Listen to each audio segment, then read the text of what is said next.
Hello दोस्तों, आज हम बात करेंगे डायबिटिक गैस्ट्रोपैथी के बारे में। डायबिटिक गैस्ट्रोपैथी बेसिकली एक बीमारी है जहाँ डायबिटीज़ होने की वजह से आपके पेट में अलग अलग तरह की प्रॉब्लम्स होती है जो कि रिलेटेड डायबिटीज़ से होती है, पर डायबिटीज़ की वजह से ये प्रॉब्लम्स क्रिएट करती है और जैसे जैसे डायबिटीज़ बढ़ती है बिगड़ती है ये प्रॉब्लम्स भी बढ़ती है। यहाँ पे आपको फोकस पेट पर भी करना पड़ता है, डायबिटीज़ पर भी करना पड़ता है। कई प्रॉब्लम्स इसमें रिवर्सिबल होती है, कई नहीं रिवर्सिबल भी होती है। आज इन सारे एस्पेक्ट्स पर बात करेंगे। डायबिटिक गैस्ट्रोपैथी होती क्या है, टॉपिक बहुत ही इंपॉर्टेंट है इसलिए इसे एंड तक देखिएगा। बहुत सारे डायबिटिक पेशेंट इसलिए परेशान होते हैं। आज ये सारे एस्पेक्ट्स पर हम बात करेंगे। टॉपिक पर जाने से पहले जो लोग हमारे चैनल पर नए हैं उन्हें रिक्वेस्ट करूँगा कि चैनल को सब्सक्राइब करें, वीडियोस को लाइक करें, शेयर करें, फॉलो करें, कमेंट करें, पूरा देखें।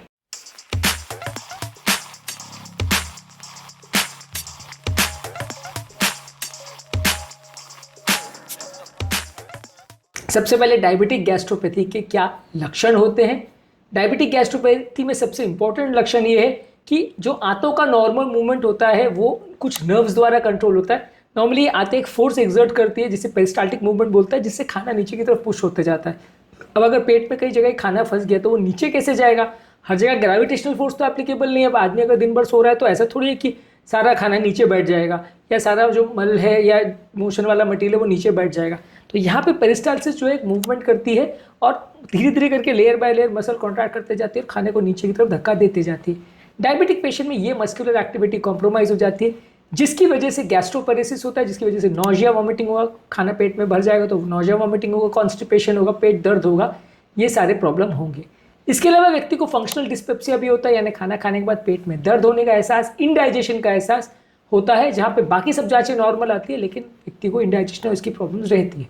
कई बार लोगों को गैस्ट्रोइसोफेजियल रिफ्लक्स डिजीज भी ज़्यादा होता है जिसमें डायबिटीज़ की वजह से लोगों को एसिड रिफ्लक्स होने का चांस या मुंह में खट्टी डकारे या एसिड मुंह को आना, ये प्रॉब्लम ज़्यादा होती है।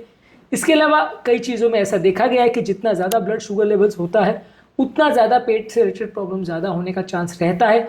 ओवरऑल आपके गैस्ट्रोइंटेस्टाइनल सिम्टम्स और नॉर्मल डाइजेस्टिव फंक्शन जो है ये इम्पेयर्ड होते हैं यदि अगर किसी व्यक्ति का शुगर लेवल्स बहुत ज़्यादा होता है। अब इसके कारण क्या है? कारण बेसिकली ऑटोनॉमिक डिसफंक्शन है। डायबिटिक पेशेंट में ऑटोनॉमिक न्यूरोपैथी होता है और ये ऑटोनॉमिक नर्वस सिस्टम जो है नॉर्मली पेट में या आंतों की जो मोशन है उसको नॉर्मली कंट्रोल करता है, जिसको गैस्ट्रोइंटेस्टाइनल मोटिलिटी बोलते हैं। इसको कंट्रोल करता है जिससे पेट का खाने का मूवमेंट और ये सारी चीज़ें कंट्रोल होती है।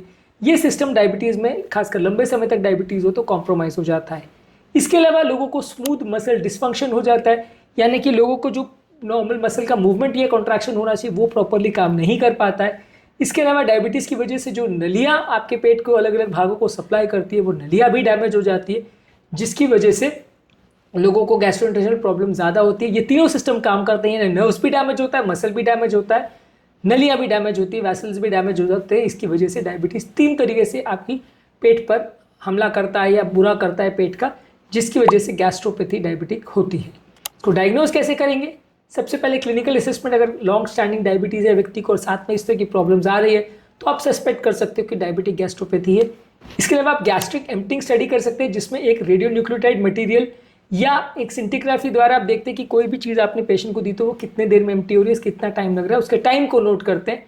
इसके अलावा इलेक्ट्रोगैस्ट्रोग्राफी करके एक टेस्ट होता है जहाँ पे पेट की ओवरऑल इलेक्ट्रिकल एक्टिविटी को आप चेक करते हैं, जिसमें पेट की मोटिलिटी और उसके फंक्शन को चेक करते हैं। और इसके अलावा आप एंडोस्कोपी करके कुछ क्रिटिकल एब्नॉर्मलिटीज़ और कुछ क्रिटिकल चीज़ों को देख सकते हैं, कुछ स्ट्रक्चरल चेंजेस हैं या नहीं, वो सारी चीज़ों को रूल आउट कर सकते हैं। ज़्यादातर डायबिटीज़ गैस्ट्रोपैथी में आपको ये स्ट्रक्चरल चेंजेस नहीं मिलेंगे, पर अगर कुछ मिल रहा है तो फिर आपको दूसरी चीज़ें सोचना पड़ेगा। इसके अलावा आप हाइड्रोजन ब्रेथ टेस्ट कर सकते हैं जिसमें स्मॉल इंटेस्टाइन में बैक्टीरियल अगर ओवरग्रोथ हो, जिसे सीबो बोलते हैं, यानी SIBO बोलते हैं, इसकी वजह से भी लोगों को गैस्ट्रोइंटेस्टाइनल सिम्टम्स होते हैं। अगर ये टेस्ट पॉजिटिव आ रहा है तो उस हिसाब से भी आप जज कर सकते हो कि किसी को बैक्टीरियल ग्रोथ की वजह से प्रॉब्लम आ रही है और डायबिटीज गैस्ट्रोपैथी नहीं है। ये भी एक इम्पॉर्टेंट इनडायरेक्ट एविडेंस है गैस्ट्रोपैथी के लिए। इसके अलावा अब बात करेंगे डायबिटीज़ गैस्ट्रोपैथी को मैनेज कैसे करना है। सबसे पहले तो ये ऐसे आप डायबिटीज़ के कंट्रोल को इम्प्रूव करते हैं, जैसे जैसे आप शुगर के कंट्रोल को इम्प्रूव करते हैं या डायबिटीज़ को रिवर्स करते हैं अलग अलग चीज़ों से, तो ओवरऑल आपका गैस्ट्रिक एम्प्टिंग और ये सारी चीज़ों में भी फ़ायदा मिलेगा। जो न्यूरोपैथिक सिम्टम्स है वो काफ़ी डिले हो जाएंगे, उनके प्रॉब्लम्स बढ़ने के चांसेस कम हो जाएंगे। इसके अलावा आप डाइटरी मॉडिफिकेशन करेंगे, आप लो फैट और लो फाइबर वाली चीज़ें खाएंगे क्योंकि ये सारी चीज़ों को पचाना ज़्यादा मुश्किल होता है। इसके अलावा आप फैटी और स्पाइसी फूड, कार्बोनेटेड बेवरेजेस और हाई फाइबर वाली फूड्स को ज़्यादा अवॉइड करिए। ये सारी चीज़ें आपके लिए अच्छे नहीं हैं। आप साथ में ले सकते हैं कुछ प्रोकाइनेटिक एजेंट्स जैसे मेटाक्लोप्रोमाइड और डोम्पेरिडोन, जो कि खाने को नीचे पुश करने में मदद करते हैं। वॉमिटिंग ज़्यादा हो रही है तो ऑन्डानसेट्रॉन या इस तरह की दवा ले सकते हैं जो वॉमिटिंग को कम कर सकती है। और अगर एसिडिटी ज़्यादा हो रही है तो प्रोटॉन पंप इनहिबिटर्स ले सकते हैं जो कि एसिडिटी को सप्रेस करते हैं। कुछ मेडिसिन हैं जो ज़्यादा इफेक्टिव रहती है प्रोकाइनेटिक मूवमेंट करके आपके मोशन करवाने में या गैस्ट्रो इंटेस्टिनल मोटिलिटी को इंप्रूव करने में मदद करती है। वैसे सारी मेडिसिन को आप डॉक्टर के प्रिस्क्रिप्शन पर यूज़ कर सकते हैं।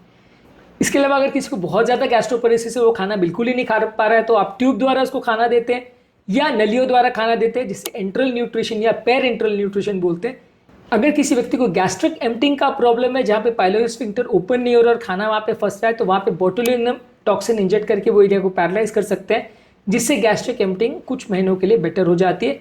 और इसके अलावा अगर किसी व्यक्ति को बहुत ज़्यादा प्रॉब्लम है तो कुछ सर्जिकल मशीन्स या डिवाइसेस भी आती हैं, जैसे गैस्ट्रिक इलेक्ट्रिकल स्टिमुलेटर आता है या पाइलोरोप्लास्टी एक सर्जिकल टेक्निक होती है। ये सारी चीज़ें आप कर सकते हैं जिससे थोड़ा बहुत फ़ायदा देखने को मिल सकता है। तो ओवरऑल हमारा कंक्लूजन ये है कि डायबिटिक गैस्ट्रोपैथी एक कॉमन प्रॉब्लम है।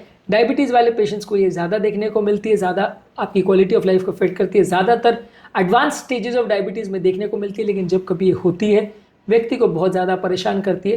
डायबिटीज़ गैस्ट्रोपैथी को समझना और प्रॉपरली मैनेज करना आवश्यक है, नहीं तो ये डायबिटीज़ वाले पेशेंट्स की लाइफ ख़राब कर देता है। तो इसके अलावा डायबिटीज़ वाले पेशेंट्स पर और गैस्ट्रिक इश्यूज़ पर हमने बहुत सारे वीडियोज़ किए, इन्हें भी ज़रूर चेकआउट करें। टॉपिक एंड करने से पहले जो लोग हमारे चैनल पर नए हैं उन्हें रिक्वेस्ट करूँगा कि चैनल को सब्सक्राइब करें, वीडियोज़ को लाइक करें, शेयर करें, फॉलो करें, कमेंट करें, पूरा देखें, क्योंकि इस तरह का यूज़फुल कंटेंट हम आपके लिए लाते रहते हैं।